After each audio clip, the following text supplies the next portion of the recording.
बच्चों, हम लोग पढ़ रहे थे बायोलॉजिकल क्लासिफिकेशन यानी कि जीव जगत का वर्गीकरण। और आज है लेक्चर नंबर 4, जिसमें हम लोग बहुत सारी चीज़ें पढ़ेंगे, जैसे कि कवकों में पोषण। कवकों में पोषण पढ़ेंगे। फिर हम लोग पढ़ेंगे कवकों में जनन। कवकों में जनन। और उसके बाद हमें करना है कवकों का वर्गीकरण। कवकों का वर्गीकरण। ये चीजें हैं, एक एक कर डिस्कस करते हैं। माइसेलियम तक की बातें हमने कर ली थी कि माइसेलियम यानी कि कवक जाल क्या होता है। माइसेलियम क्या होता है, कवक जाल क्या होता है, ये हमने पढ़ लिया था। आज हम लोग बात करेंगे पोषण की, और फिर उसके बाद जनन की, और फिर उनका वर्गीकरण करेंगे। तो कवकों में पोषण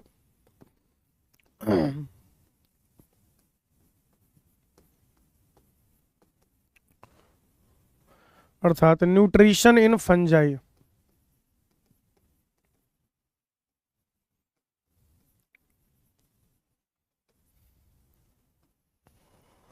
आप सब जानते हैं कि जो कवक होते हैं फंजाई, वो परपोषी होते हैं बेटा। क्या होते हैं? परपोषी। अब परपोषी में क्या क्या हो सकता है? अगर आप देखें तो ये मृत जीवी हो सकते हैं, यानी जो सड़े गले पदार्थों से अपना पोषण लेंगे। जब मैं आपको मोनेरा पढ़ा रहा था, जीवाणु पढ़ा रहा था, तो मैंने मृत जीवी शब्द का क्या मतलब होता है आपको बताया था। ठीक है भाई। तो ये मृत जीवी हो सकते हैं, अर्थात परजीवी हो सकते हैं, या फिर ये हो सकते हैं परजीवी, किसी जीवित प्लांट या एनिमल पर रह सकते हैं, और या फिर इनका जो है कोई सहजीवी संबंध हो सकता है।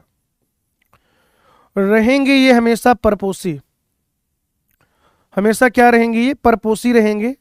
परपोषी में हो सकता है कि ये सड़े गले पदार्थ से अपना न्यूट्रिशन ले रहे हो, पोषण प्राप्त कर रहे हो, या फिर बेटा ऐसा हो सकता है कि ये किसी जीवित पादप या जंतु के ऊपर रह रहे हो, और या फिर ऐसा भी हो सकता है कि इनका किसी दूसरे जीव के साथ एक ऐसा संबंध हो जिसमें दोनों का फायदा हो रहा हो। मृत जीवी परजीवी क्या होता है, मोनेरा में पढ़ाते हुए आया हूं बेटा। सहजीवी में दो चीजें हैं जो मुझे आपके साथ डिस्कस करनी है यहां पर। एक तो है कवक मूल अर्थात माइकोराइजा। एक तो क्या है बेटा? कवक मूल अर्थात माइकोराइजा। और दूसरा होता है लाइकेन। एक कवक मूल है और दूसरा है लाइकेन। ये इनके सहजीवी संबंध है। आइए देखते हैं कहां पर किसके साथ इनका क्या संबंध है। कवक मूल या माइकोराइजा में दो चीजें हैं। एक तो होता है फंगल फिलामेंट, कवक तंतु यानी कि माइसेलियम, और उच्च पादपों की मूल, उच्च पादपों की जड़ या मूल। तो एक इस प्रकार का सहजीवी संबंध जो कवक तंतु और उच्च पादपों की मूल के मध्य बनता है। एक इस प्रकार का सहजीवी संबंध जो कवक तंतु और उच्च पादपों की मूल के मध्य बनता है, हम उसे क्या कहते हैं? कवक मूल कहते हैं, माइकोराइजल रूट कहते हैं, माइकोराइजा कहते हैं। अब जो कवक तंतु है, ये कवक तंतु क्या करेगा? ये जल और खनिज का अवशोषण करेगा। क्या करेगा भाई? जल व खनिज का अवशोषण करेगा। और उच्च पादपों की मूल में आप जानते हैं भोजन संग्रहित रहेगा। भाई ये हायर प्लांट हैं तो इनकी जो लीफ है वो फूड बनाएगी, और फूड जो है वो यहाँ इकट्ठा रहेगा।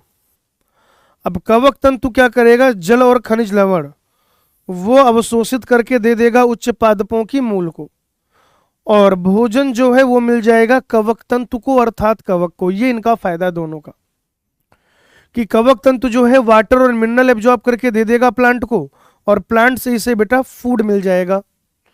चलिए लाइकेन के बारे में बात करें। लाइकेन में एक तरफ तो क्या है भाई, कवक है, कवक, और दूसरी ओर है शैवाल या फिर नील हरित शैवाल, यानी कि ब्लू ग्रीन एल्गी। तो शैवाल या नील हरित शैवाल के साथ कवक का ये संबंध है। कवक जो है इसको कहते हैं माइकोबायोंट। जो कवक होगा उसको माइकोबायोंट कहा जाएगा, और जो शैवाल या नील हरित शैवाल हैं इन्हें फाइकोबायोंट कहा जाएगा, फाइकोबायोंट। ठीक है भाई। तो कवक जो है वो माइकोबायोंट है, और शैवाल या फिर नील हरित शैवाल ये फाइकोबायोंट है। ये क्या करेगा, माइकोबायोंट जो होता है, कवक जो होता है, एक तो आवास प्रदान करके देगा, आवास उपलब्ध कराएगा, आवास के साथ साथ जल और खनिज का अवशोषण करके देगा।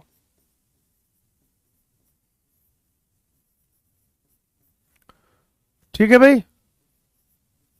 एक तो ये क्या करेगा, आवास देगा, रहने के लिए जगह, और साथ ही साथ यह जल और खनिज को अवशोषित करके दे देगा। जल और खनिज लवण का क्या कर देगा, अवशोषण कर देगा। और ये जो फाइकोबायोंट है यह प्रकाश संश्लेषण करेगा। ये जो फाइकोबायोंट है ये क्या करेगा बेटा, प्रकाश संश्लेषण करेगा, और प्रकाश संश्लेषण करेगा तो भोजन मिलेगा। क्या मिलेगा बेटा, भोजन। तो कवक का फायदा क्या है कि उसे यहां से भोजन मिल जाएगा, और इस शैवाल या नील हरित शैवाल का फायदा क्या है कि एक तो रहने के लिए जगह मिल जाएगी, आवास मिल जाएगा, और साथ ही साथ जल और खनिज जो है, जो चाहिए हमको फोटोसिंथेसिस के लिए, मतलब इसको चाहिए जो फोटोसिंथेसिस के लिए, वो भी मिल जाएगा। ठीक है। लाइकेन के बारे में एक और पॉइंट आप याद रखिएगा, यहां पर आप लिख लेना नीचे, मेरे पास स्पेस नहीं तो मैं ऊपर लिख रहा हूं कि लाइकेन प्रदूषण के अच्छे संकेतक होते हैं। लाइकेन प्रदूषण के अच्छे संकेतक होते हैं। लाइकेन प्रदूषण के अच्छे संकेतक होते हैं। लाइकेन प्रदूषण के अच्छे संकेतक होते हैं। लाइकेन प्रदूषण के अच्छे संकेतक होते हैं। ये प्रदूषित क्षेत्रों में, ये प्रदूषित क्षेत्रों में नहीं उगते हैं। ये प्रदूषित क्षेत्रों में नहीं उगते हैं। ये भाई जी लाइकेन की खास बात है। ठीक है ना। ये लाइकेन की खास बात है कि ये जो लाइकेन होते हैं, लाइकेन, ये लाइकेन की अगर आप बात करो तो जो पोल्यूटेड एरिया हैं, जहां पर प्रदूषण है, वहां पर ये नहीं उगते।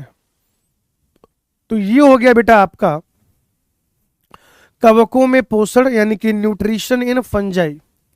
एक बार इसको फटाफट से देख लीजिए, और फिर हम लोग जो है पढ़ रहे होंगे इनका रिप्रोडक्शन।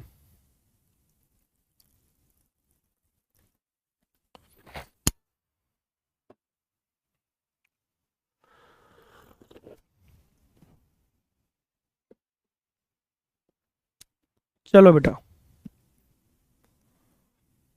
अगली चीज पढ़ लेते हैं, कवकों में जनन। कवकों में जनन यानी कि reproduction in fungi. Reproduction in fungi. ठीक है ना। कवकों में जनन यानी कि रिप्रोडक्शन इन फंजाई। किस किस तरीके से यहां पर जनन होता है एक तो बेटा आप पढ़ेंगे कायिक जनन, क्या पढ़ेंगे? कायिक जनन। दूसरा आप पढ़ेंगे अलैंगिक जनन, अलैंगिक जनन। और तीसरा आप पढ़ेंगे लैंगिक जनन। तीसरा बेटा आप पढ़ेंगे लैंगिक जनन। कायिक जनन का मतलब हो जाएगा vegetative reproduction, vegetative reproduction, vegetative reproduction. अलैंगिक जनन का मतलब हो जाएगा यहां पर असेक्सुअल रिप्रोडक्शन, और सेक्सुअल रिप्रोडक्शन को आप क्या कहेंगे? लैंगिक जनन कहेंगे बेटा।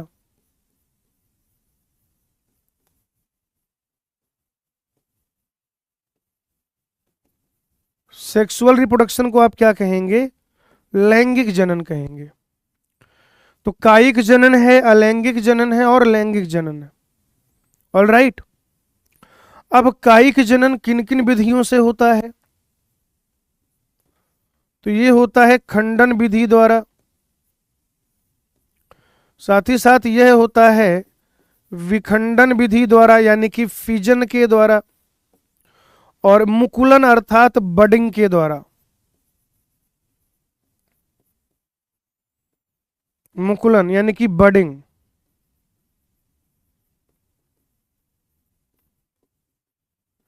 ईस्ट जो होता है खमीर, वहां पर ये आपको देखने को मिलेगा। खंडन की प्रक्रिया में क्या होता है बच्चों कि जैसे मान लीजिए ये क्या है? कवक तंतु है, ये ये कवक तंतु है, किसी भी वजह से इसका खंडन हुआ तो अब ये यहां से क्या हो जाएंगे? दो कवक तंतु यानी कि दो फंजाई बन जाएंगे। फ्रेगमेंटेशन, किसी भी वजह से दो टुकड़े हो जाएं और हर टुकड़ा अब एक नए कवक के जैसा व्यवहार करे।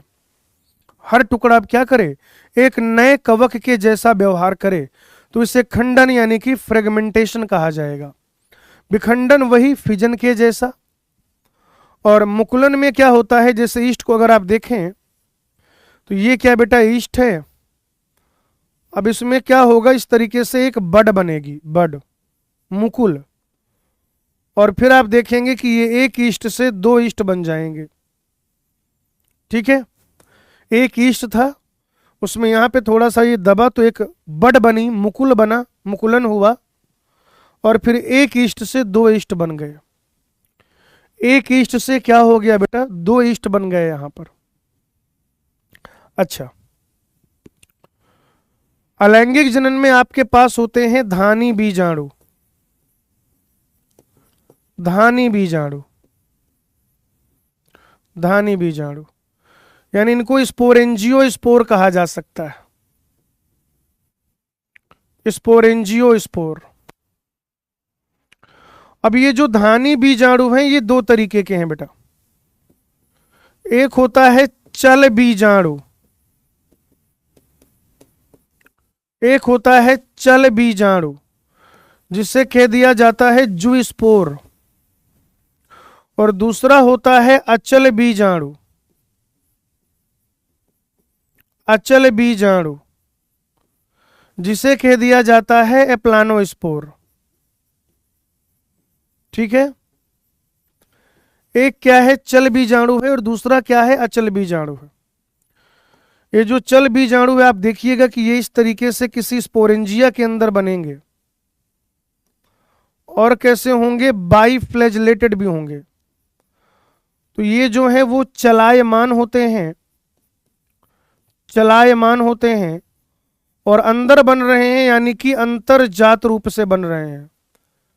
तो अंतरजात रूप से बनते हैं, इंडोजीनस होते हैं। जो चल बीजाणु है बच्चों यहां पर, ये चल बीजाणु एक संरचना के अंदर बनता है, अंतरजात रूप से बनता है, इंडोजीनस है और चलायमान है यानी कि मोटाइल है, चलायमान है यानी कि मोटाइल है। जबकि ये जो हैं, ये जब आप देखेंगे तो ये इस तरीके से आचलायमान होते हैं, आचलायमान होते हैं। बनते ये भी अंतर्जात रूप से ही हैं। सुनो बेटा ध्यान से, बनते तो ये भी अंतर्जात रूप से ही हैं, लेकिन ये आचलायमान होते हैं। उनका नाम ही है अचल बीजाणु। क्या नाम है बेटा उनका? अचल बीजाणु नाम है। और अगर अचल बीजाणु नाम है तो ये आचलायमान होंगे, अंतर्जातीय रूप से बनेंगे। और फिर हमें पढ़ना है बेटा कोनिडिया। कोनिडिया पढ़ना है बेटा हमें। कोनिडिया जो है वो बहिर्जात रूप से बनते हैं, बहिर्जात रूप से बनते हैं, आचलायमान होते हैं, आचलायमान होते हैं, तलाभिसारी क्रम में व्यवस्थित होते हैं, तलाभिसारी क्रम में व्यवस्थित होते हैं।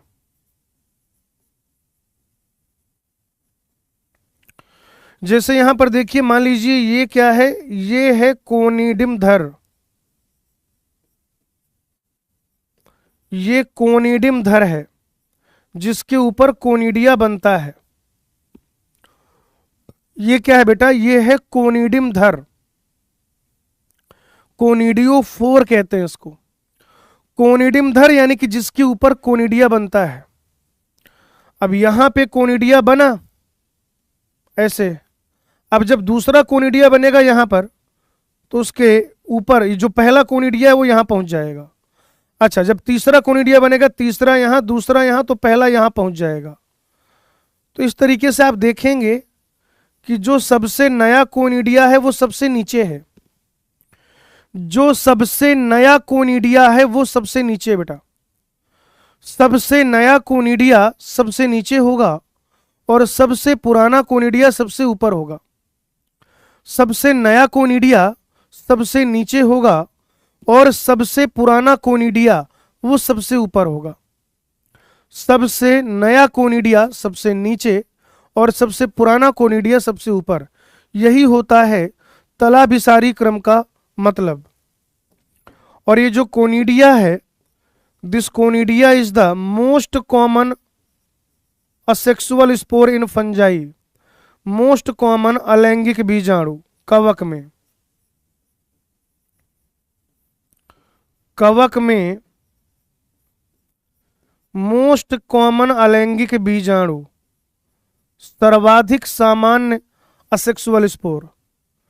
अगर आप कवकों की बात करें, फंजाई की बात करें, तो बच्चों फंजाई में जो सर्वाधिक सामान्य रूप से आपको अलैंगिक बीजाणु देखने को मिलता है वो कोनिडिया होता है। कोनिडिया क्या होता है भाई? कोनिडिया होता है।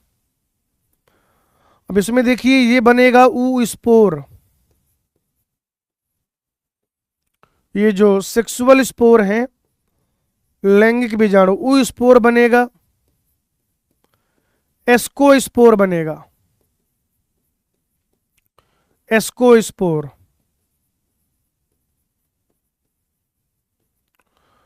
और साथ ही साथ बनेगा बेसिडियो स्पोर, बेसिडियो स्पोर।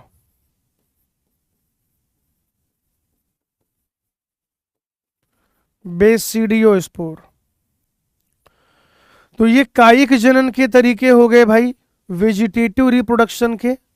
ये अलैंगिक जनन, विभिन्न विभिन्न प्रकार के स्पोर, जिसमें जो सर्वाधिक सामान्य तरीके का स्पोर है वो कोनिडिया है। और फिर लैंगिक जनन में बनने वाले विभिन्न विभिन्न प्रकार के स्पोर, जिसमें ऊ स्पोर है, एस्को स्पोर है और बेसिडियो स्पोर है। देखिए भाई इसको फटाफट से, फटाफट से देखो मेरे भाई से।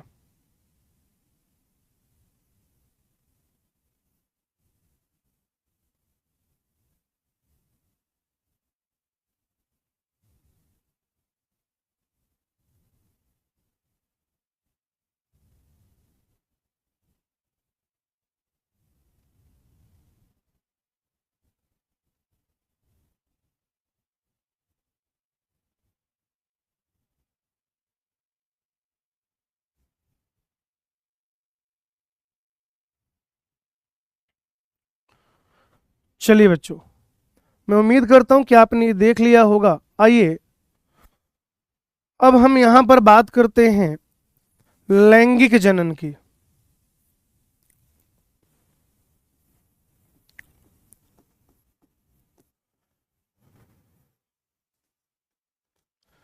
सेक्सुअल रिप्रोडक्शन की। तो सेक्सुअल रिप्रोडक्शन में तीन चीजें हैं बेटा। पहला है प्लाज्मोगेमी, यानी कि जीव द्रव्य संलयन। जीव द्रव्य संलयन, प्लाज्मोगेमी।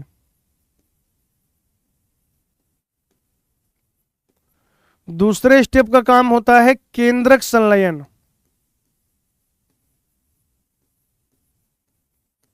केंद्रक संलयन यानी कि कैरियोगेमी। पहले स्टेप का काम क्या है बेटा? प्लाज्मोगेमी। दूसरे स्टेप का काम क्या है? कैरियोगेमी। कैरियोगेमी। और फिर होता है न्यूनकारी विभाजन। न्यूनकारी विभाजन यानी कि मियोसिस।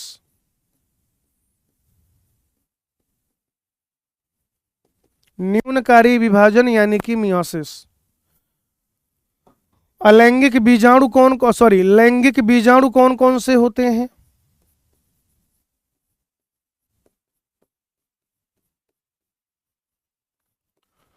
तो मैंने आपको पहले बताया, वो हो जाएगा ऊ स्पोर, वो हो जाएगा एस्कोस्पोर, और बेटा वो हो जाएगा बेसिडियो स्पोर। लैंगिक बीजाणु में क्या क्या हो जाएगा बताइएगा जरा?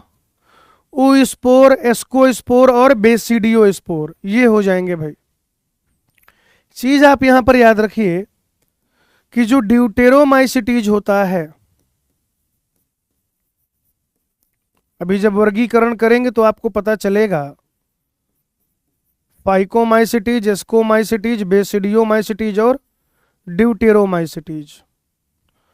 तो आप कहेंगे ड्यूटेरोमाइसिटीज के सदस्यों में, ड्यूटेरोमाइसिटीज के सदस्यों में लैंगिक जनन नहीं पाया जाता है।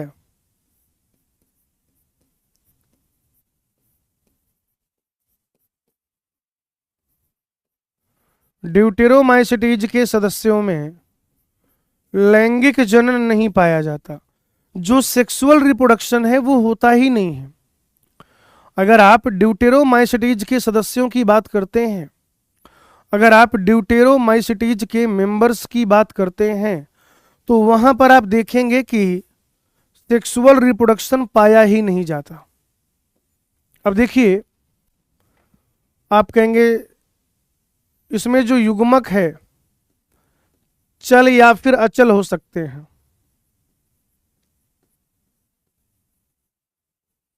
गैमीट जो है वो मोटाइल भी हो सकते हैं और नॉन मोटाइल भी हो सकते हैं।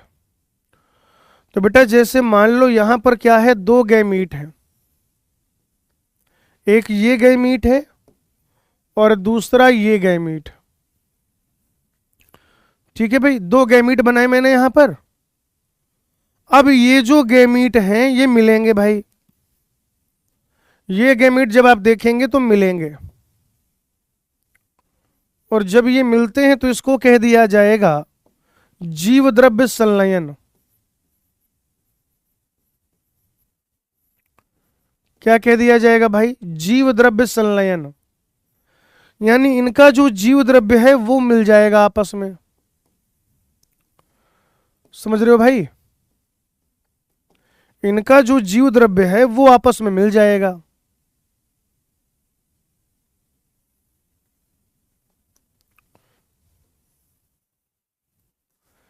इनका जो जीव द्रव्य है भाई वो आपस में क्या हो जाएगा? वो मिल जाएगा।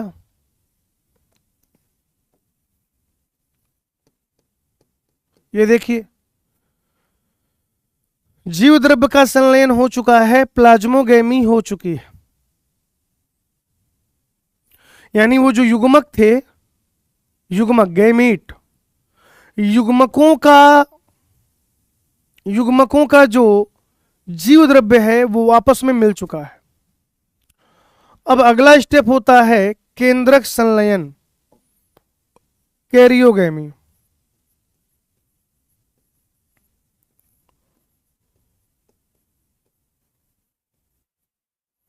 केंद्रक संलयन, कैरियोगैमी। अब कैरियोगैमी में यहां पर दो चीजें हैं। एक होता है तुरंत केंद्रक संलयन होता है भाई, और वो होता है फाइकोमाइसिटीज में।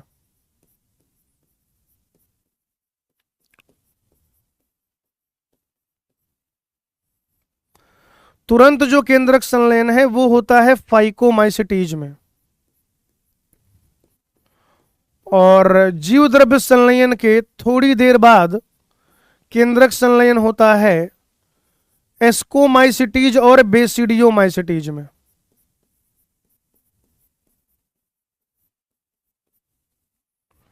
एस्कोमाइसिटीज एवं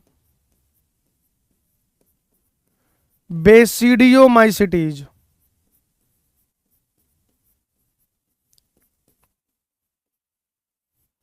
ठीक है भाई। फाइकोमाइसिटीन, जैसे ही जीव द्रव्य का संलयन होता है, जैसे ही जीव द्रव्य का संलयन होता है, तुरंत यहां पर आप देखेंगे कि केंद्रक का संलयन होगा और एक डिप्लॉइड केंद्रक बन जाएगा। अब ये डिप्लॉइड केंद्रक है भाई, और फिर यहां पर मियोसिस होगा तो ये ऐसे स्पोर बन जाएंगे। क्या बन जाएंगे? ये स्पोर यानी कि बीजाणु, स्पोर बन जाएंगे अर्थात बीजाणु बन जाएंगे तुरंत। फाइकोमाइसिटीज में ऐसा होता है। लेकिन एस्कोमाइसिटीज और ड्यूटेरोमाइसिटीज में जब आप देखेंगे तो यहां पर तुरंत ये काम नहीं होता है। आप देख रहे हैं दो केंद्रक हैं, केंद्रक युग्म उपस्थित होता है भाई, केंद्रक युग्म N+N, दोनों हैप्लॉइड हैं, दोनों केंद्रक उपस्थित हैं, दोनों हैप्लॉइड है, N+N की अवस्था है। ये क्या है बेटा? द्विकेंद्र की अवस्था है भाई। दो केंद्रक उपस्थित हैं तो केंद्रक युग्म कह दिया, और इस अवस्था को कह दिया द्विकेंद्र की अवस्था। इस अवस्था को क्या कह दिया बेटा?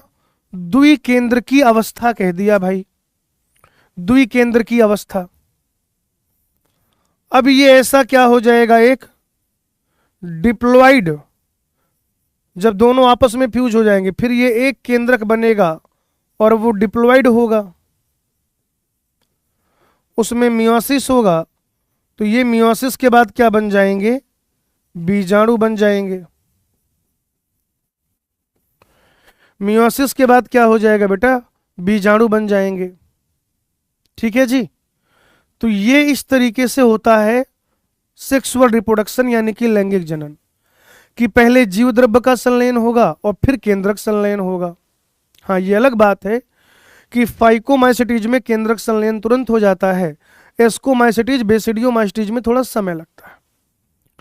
ये फंजाई का लोअर क्लास है और ये फंजाई का हायर क्लास है। ये फंजाई का लोअर क्लास है और ये फंजाई का हायर क्लास है।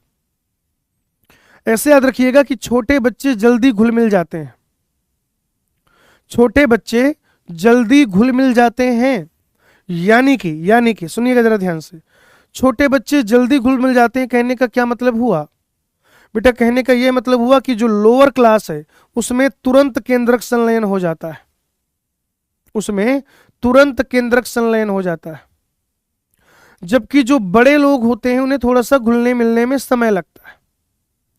बड़े लोगों को थोड़ा सा घुलने मिलने में समय लगता है। तो आप देखिएगा कि जो एस्कोमाइसिटीज और बेसिडियोमाइसिटीज है वहां पर थोड़ी देर के बाद केंद्रक संलयन होगा। बीच में आपको ये N+N केंद्रक युग्म में दिखाई देंगे, द्विकेंद्र की अवस्था होगी, फिर वो संलयित हो जाएंगे, द्विगुणित केंद्रक बनेगा, मियोसिस होगा, उससे स्पोर बन जाएंगे। इसको देखिए, फिर वर्गीकरण करेंगे बेटा।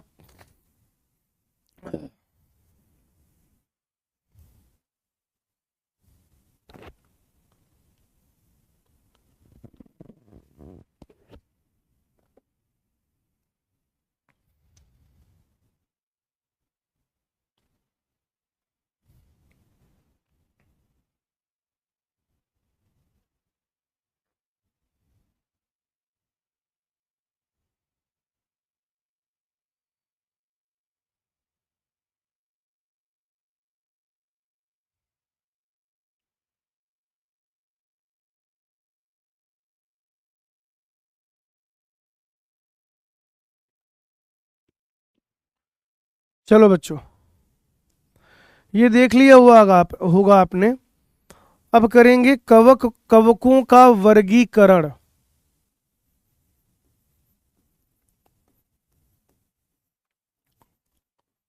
कवकों का वर्गीकरण यानी कि क्लासिफिकेशन ऑफ फंजाई।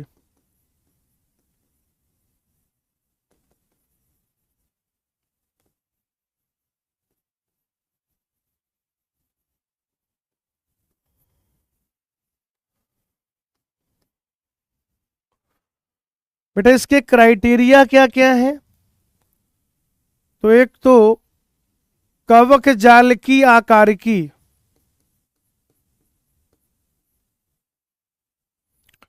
कवक जाल की आकारिकी यानी कि मॉर्फोलॉजी ऑफ माइसेलियम। फिर फलन काय निर्माण यानी कि फ्रूटिंग बॉडी फॉर्मेशन, फलन काय निर्माण की विधि यानी कि फ्रूटिंग बॉडी फॉर्मेशन, और बीजाणु निर्माण की विधि यानी कि मेथड ऑफ या mode of spore formation. Morphology of mycelium, फलन काय का निर्माण और बीजाणु निर्माण यानी कि mode of fruiting body formation and spore formation. इस बेसिस पर हम इसे 4 समूहों में वर्गीकृत करते हैं। Phycomycetes,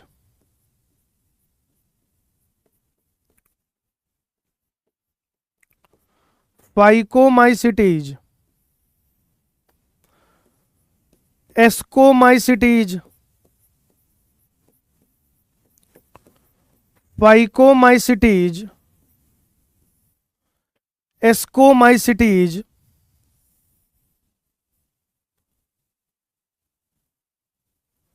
basidiomycetes.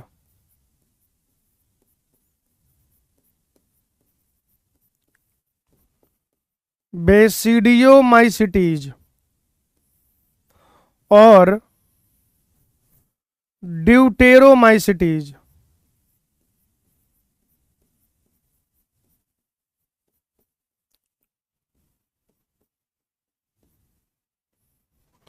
ठीक है भाई, फाइकोमाइसिटीज, एस्कोमाइसिटीज, बेसिडियोमाइसिटीज और ड्यूटेरोमाइसिटीज। निम्नलिखित आधारों पर आपने इन्हें इन 4 समूहों में वर्गीकृत किया। ऐसे याद करेंगे, राइजोपस,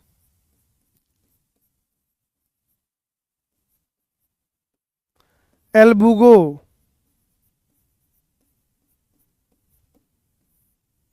म्यूकर।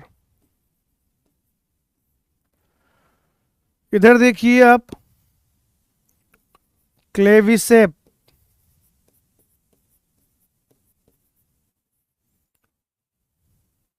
एस्परजिलस,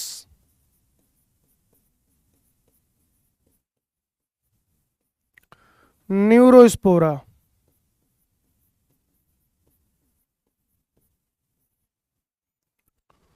बेसिडियोमाइसिटीज में पक्सीनिया,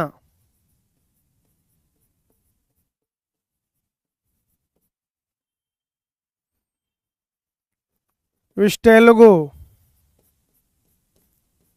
एगेरिकस।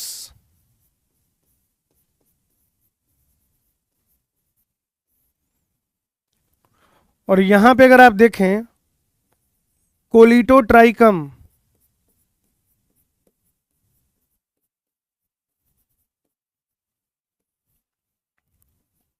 Alternaria, trichoderma.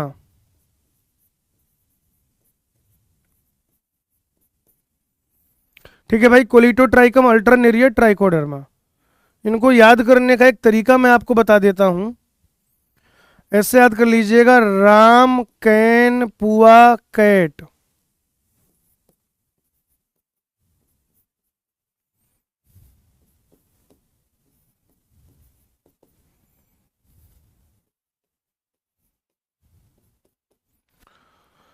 सबसे पहले तो आप याद कीजिए ऐसे सीक्वेंस में phycomycetes, ascomycetes, basidiomycetes, deuteromycetes.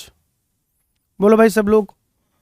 Phycomycetes, ascomycetes, basidiomycetes, deuteromycetes. सबको बोलना है भाई। Phycomycetes, ascomycetes, basidiomycetes, deuteromycetes. सब लोग बोलो बेटा, ऐसे ही याद करो इसको। Phycomycetes, ascomycetes, basidiomycetes, deuteromycetes. अब याद करो राम, कैन, पुआ, कैट।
चलो भाई, ये आपने सबने देख ही लिया होगा और इसको आपने याद भी कर लिया होगा।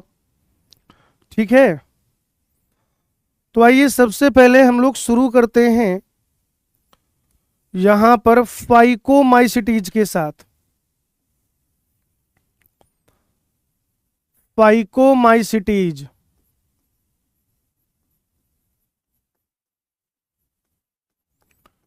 फाइकोमाइसिटीज में ज्यादा पढ़ना ही नहीं है। ठीक है भाई, फाइकोमाइसिटीज क्या क्या हो जाएगा बताइएगा जरा। एक तो हाँ, एक छोटी सी चीज याद रखिएगा कि इसको फर्दर क्लासिफाई किया जाता है ऊमाइसिटीज और जाइगोमाइसिटीज में। किसमें बेटा? ऊमाइसिटीज और जाइगोमाइसिटीज।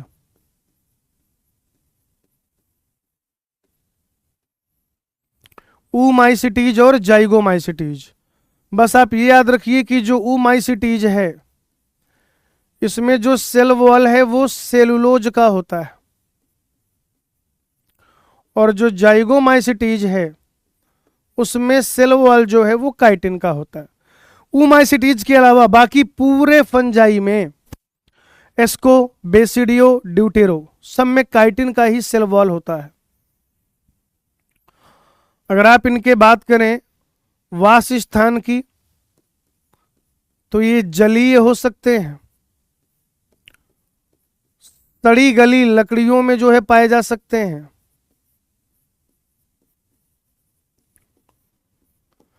या नम और सीलन भरे स्थान में पाए जा सकते हैं।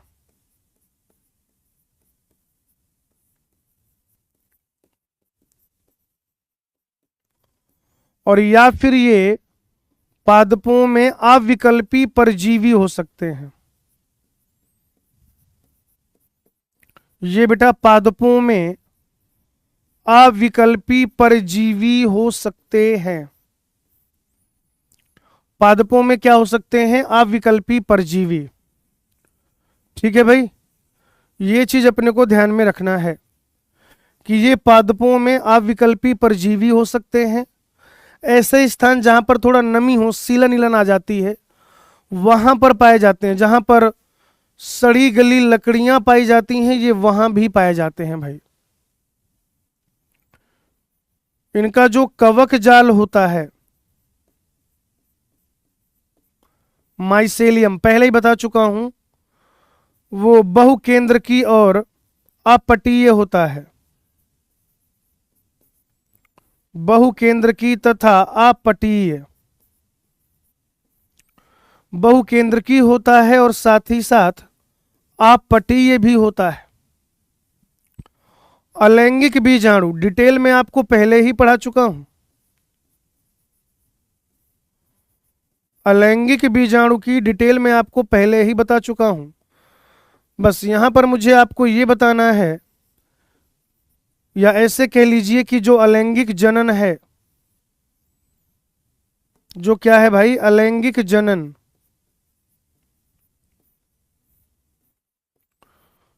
तो अलैंगिक जनन जो है वो चल बीजाणु से हो सकता है, यानी कि जू स्पोर से हो सकता है बेटा, चल बीजाणु से,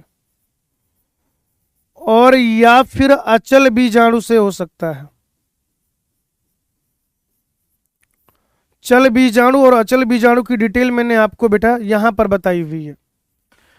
दोनों अंतरजातीय रूप से बनते हैं, दोनों इंडोजीनस होते हैं। चल बीजाणु जो है वो चलायमान होता है, चल बीजाणु जो है वो चलायमान होता है, और जो अचल बीजाणु है वो अचलायमान होता है।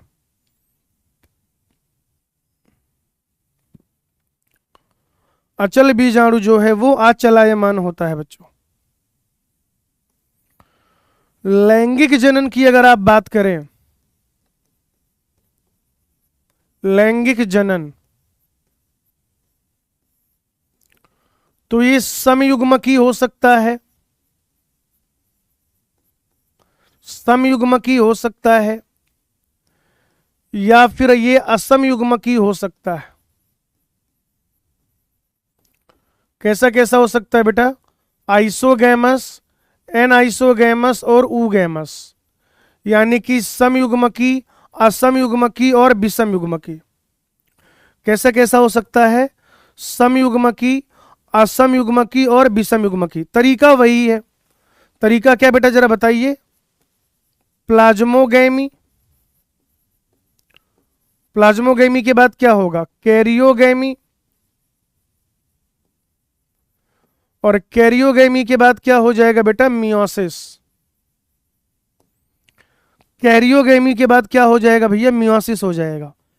सेक्सुअल रिप्रोडक्शन का तरीका तो वही रहने वाला है, चाहे आप जहां पर बात करें। अच्छा, आइए अब मैं आपको बता देता हूं यहां पर कि जो गैमीट हैं, युग्मक जो हैं, युग्मक संलयित तो होकर युग्माणु बनाते हैं। युग्मक संलयित तो होकर युग्माणु यानी कि जाइगोस्पोर बनाते हैं। युग्मक संलयित तो होकर युग्माणु यानी कि जाइगोस्पोर बनाते हैं। और बच्चों ये जो युग्माणु यानी कि जाइगोस्पोर है ये डिप्लॉइड होता है। ये जो जाइगोस्पोर है कैसा होता है, ये डिप्लॉइड होता है, द्विगुणित होता है, द्विगुणित। उदाहरण की अगर आप बात करें तो एक तो हो जाएगा राइजोपस, जिसे आप ब्रेड माउल्ड या रोटी का फफूंद कहते हैं।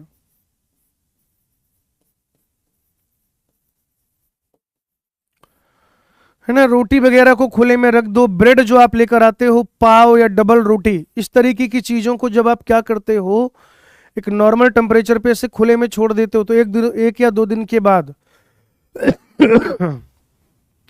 आप देखते हो कि उसमें ऐसा कुछ हरा हरा सा या काला काला सा, है ना, कुछ लग जाता है। वो जो फफूंद है, वो जो फंगस है, वो राइजोपस होता है बेटा।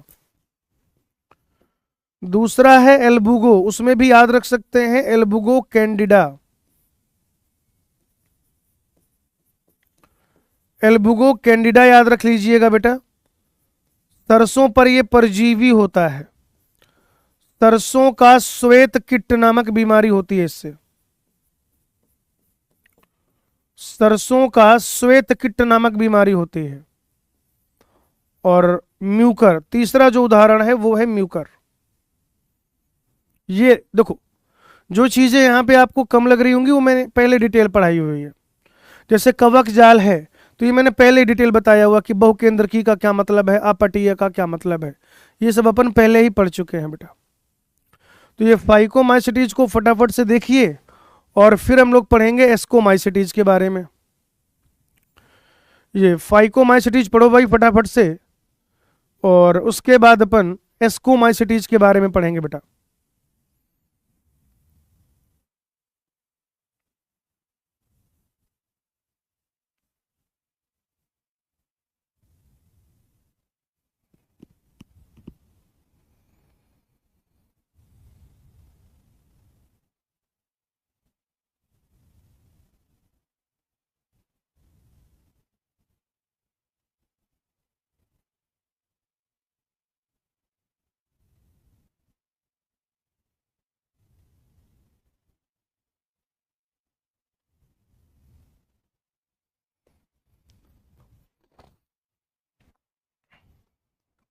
देख लिया भाई, यहां तक क्लियर है सबको? फाइकोमाइसिटीज पढ़ लिया सबने? Very nice. फाइकोमाइसिटीज के बाद मैं आपको पढ़ा देता हूं एस्कोमाइसिटीज।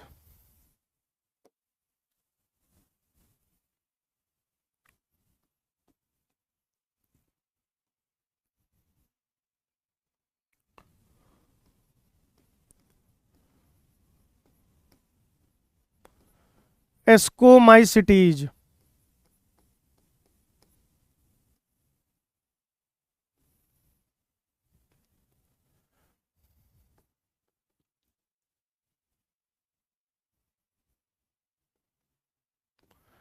बच्चों, ये जो एस्कोमाइसिटीज है, एस्कोमाइसिटीज, इसे हम थैली फंजाई या सैक फंजाई भी कहते हैं। क्या कहते हैं भाई?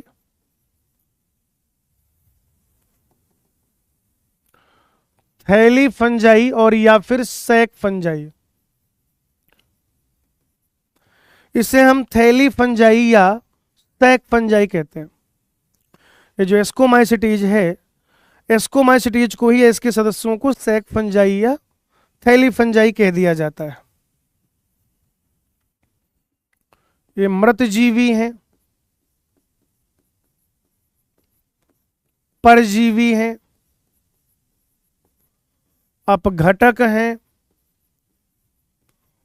और ये समल रागी हैं, समल रागी।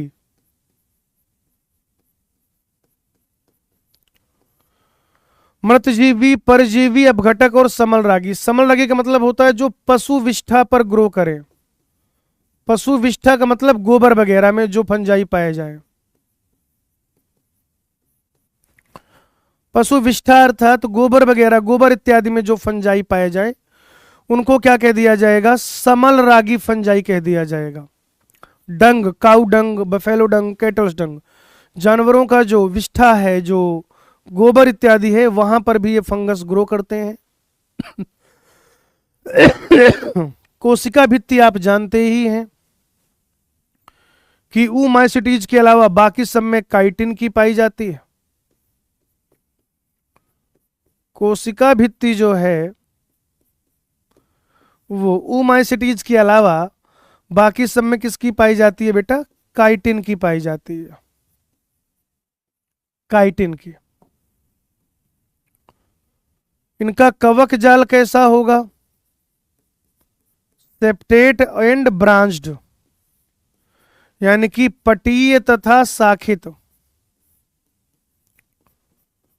आप याद रखिए कि फाइकोमाइसिटीज को छोड़कर, फाइकोमाइसिटीज को छोड़कर बाकी सब में, बाकी सब में पटीय और शाखित कवक जाल ही होता है। ब्रांच्ड और सेप्टेट माइसेलियम ही होता है। किसको छोड़कर? तो आप कहेंगे कि फाइकोमाइसिटीज को छोड़कर। फाइकोमाइसिटीज के जो सदस्य हैं उनमें अपटीय होता है, बहुकेंद्रकीय होता है, बाकी सब में ये पटीय और शाखित होता है। ठीक है? आप कहेंगे ईस्ट को छोड़कर, ईस्ट को छोड़कर इसके सभी सदस्य ईस्ट को छोड़कर इसके सभी सदस्य बहुकोशिकीय होते हैं।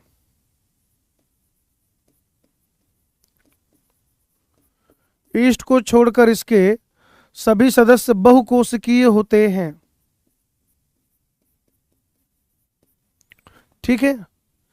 ईस्ट जो है वो एक कोशिकीय होता है, ईस्ट जो है वो यूनिसेलुलर होता है, यूनिसेलुलर। और ईस्ट के अलावा बाकी सब मल्टी सेलुलर होते हैं। तो ये जो ईस्ट है भाई जी, खमीर जिसे आप कहते हो,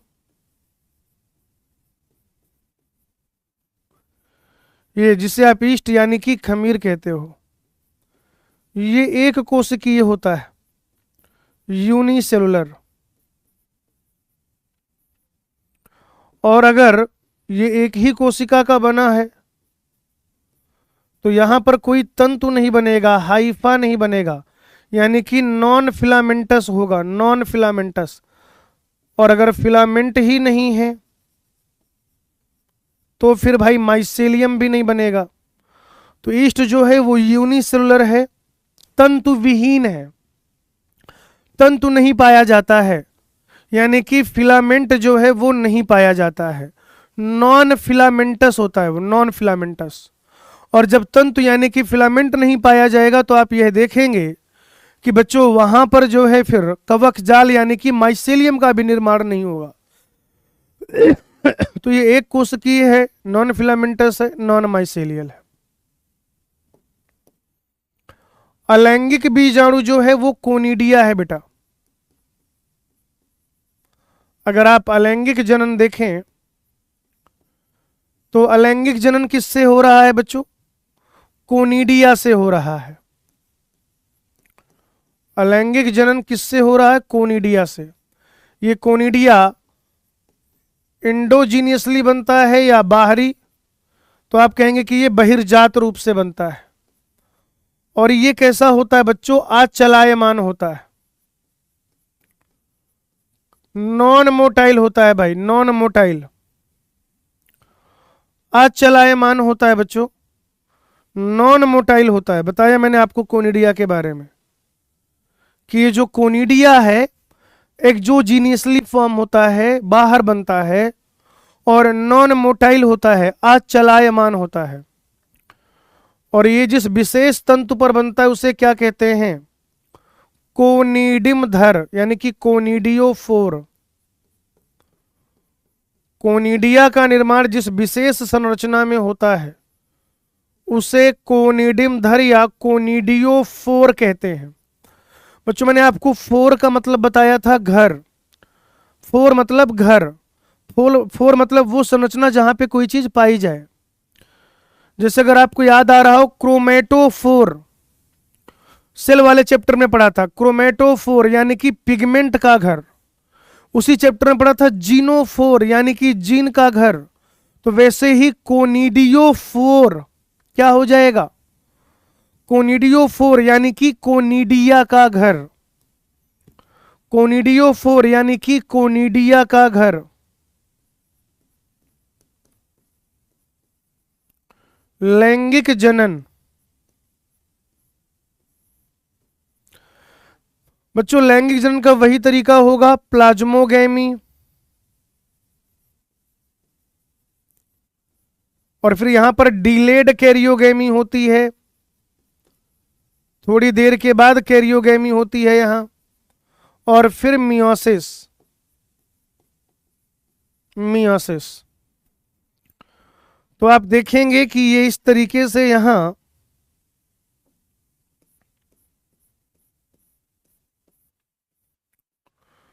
ये आप समझ लीजिए कि ये जो है इसका फ्रूटिंग बॉडी है, और ये इसमें ऐसे बहुत सारे बीजाणु उपस्थित हैं। तो इसको कहा जाएगा एस्कोकार्प। इसको बच्चों एस्कोकार्प कहा जाएगा। और एस्कोकार्प जो है वो फलनकाय होता है। फलनकाय, फलनकाय। एस्कोकार्प जो है वो फलनकाय होता है, फ्रूटिंग बॉडी होता है। ये जो संरचना इसको कहते हैं एस्कस, यही है वो थैली। एस्कस कह लीजिए, थैली कह लीजिए, और यही है मियोसिस का स्थल।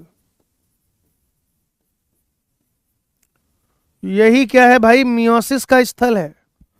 और मियोसिस के बाद ये बनते हैं यहां पर स्पोर। इनको कहा जाता है एस्कोबीजाणु।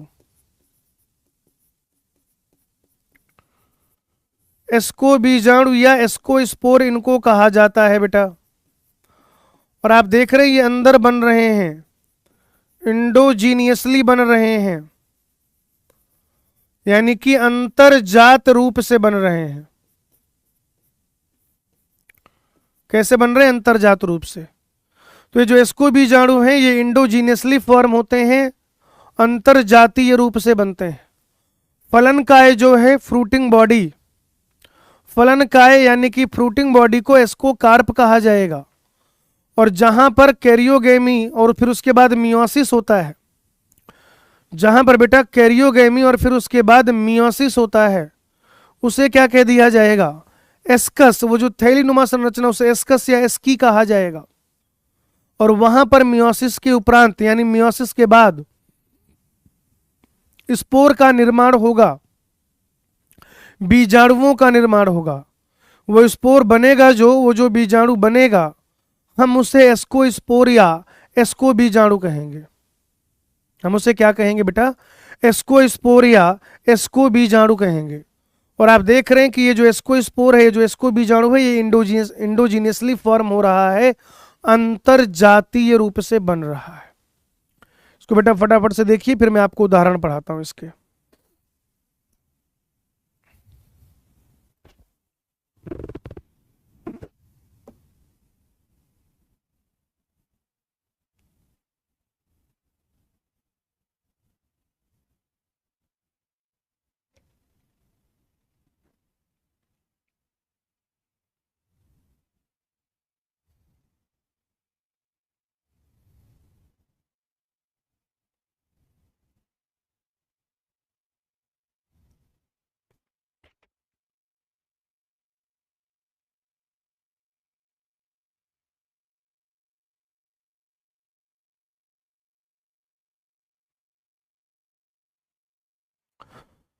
चलो भाई उदाहरण देख लेते हैं।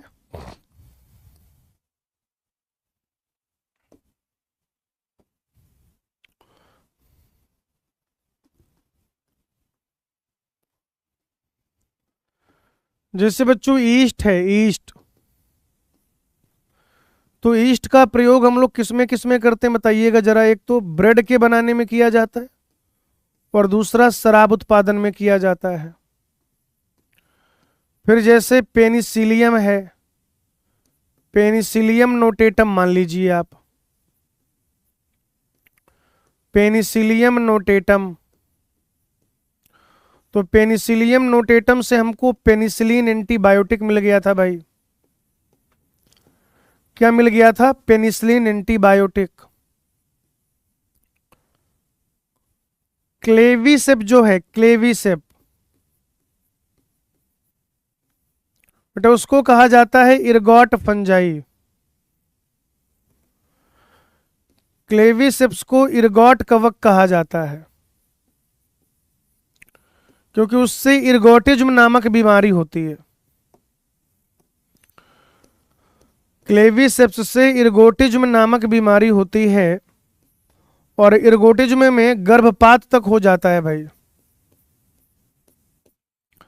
तो क्लेविसेप जो है इरगॉट कवक, इरगोटिज्म, गर्भपात तक हो जाता है।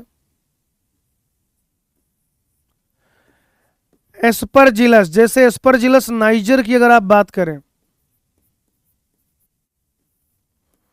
एस्परजिलस नाइजर, तो उधर बेटा आप माइक्रोब्स वाले चैप्टर में पढ़ते हैं कि सिट्रिक अम्ल प्राप्त होता है हमें यहां से।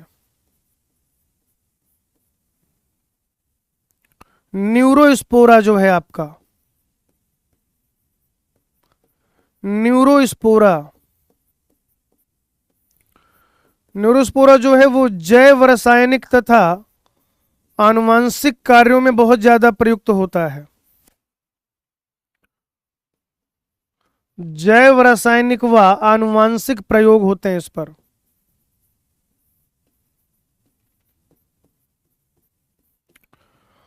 और मोरल्स तथा ट्रफल्स,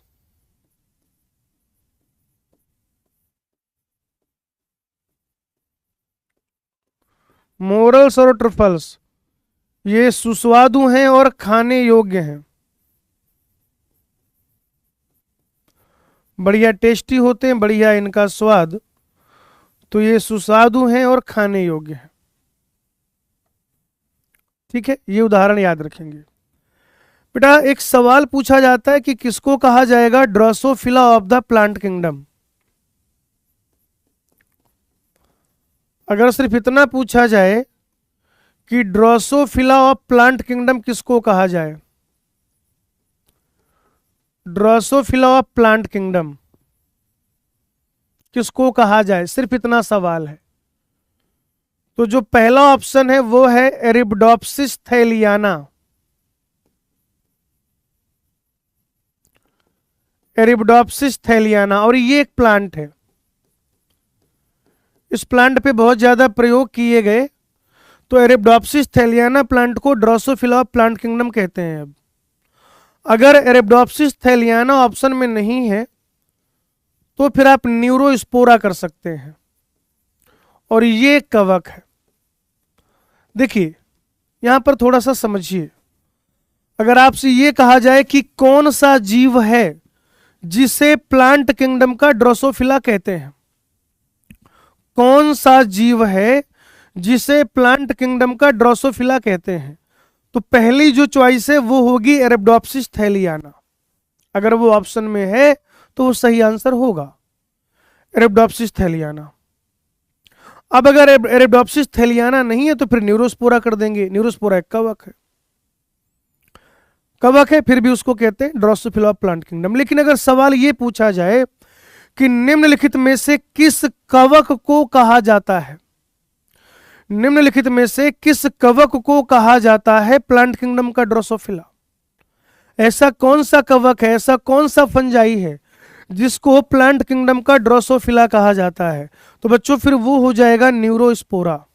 अगर सवाल में कवक के बारे में पूछे तो पहली चॉइस न्यूरोस्पोरा, कवक ना कहे, प्लांट ना कहे, जीव कह दे कि किस जीव को कहते हैं प्लांट किंगडम का ड्रोसोफिला, और एरिबडोप्सिस अगर ऑप्शन में हो तो फिर वो फर्स्ट चॉइस होगी। अगर एरिबडोप्सिस ऑप्शन में है तो फिर बेटा वो फर्स्ट चॉइस होगी। यहीं तक रखेंगे बेटा, ये थोड़ा ठीक नहीं है, सब जानते हैं। एक्सरसाइज 2 एक बार कंप्लीट करने की कोशिश करिएगा, जो सवाल नहीं होंगे वो कल के बाद हो जाएंगे। आज देखिए हमने क्या क्या पढ़ा, इनमें पोषण पढ़ा, पोषण के बाद इनमें जनन पढ़ा, फिर लैंगिक जनन को डिटेल में पढ़ा, वर्गीकरण किया, फाइकोमाइसिटीज के बारे में पढ़ा और एस्कोमाइसिटीज के बारे में पढ़ा। कल थोड़ा लंबा लेक्चर कर लेंगे और मोस्ट प्रोबेबली पूरे चांसेज हैं मतलब हो ही जाएगा, कल ये चैप्टर हमारा पूरा हो जाएगा। ठीक है भाई, तो आज यहीं तक रखते हैं। Thank you.